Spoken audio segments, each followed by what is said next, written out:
የአዶናይ ቲክቶክ አካዳሚ ይፋዊ የምርቃት ስነ ስርዓት ሊካሄድ ነው። በኢትዮጵያ በፍጥነት እያደገ ባለው የዲጂታል ፈጠራ ኢኮኖሚ ውስጥ ለሚሳተፉ ወጣት የዲጂታል ፈጣሪዎች የትምህርት የምክርና የሥራ ዕድል ትስስር ለመፍጠር የተቋቋመው አዲሱ የአዶናይ ቲክቶክ አካዳሚ ይፋዊ የምረቃ ስነ ስርዓት ሊካሄድ መሆኑ ተገለጸ።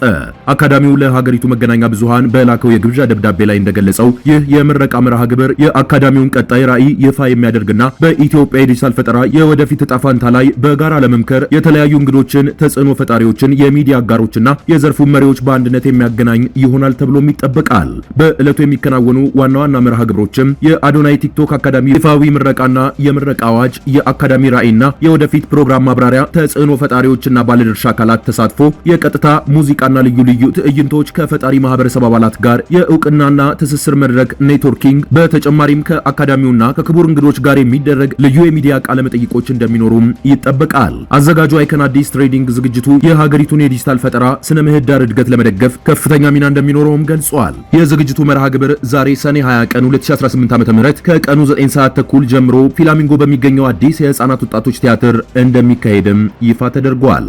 ጊዜ ሬዲዮ፣ ሁሉም በጊዜው።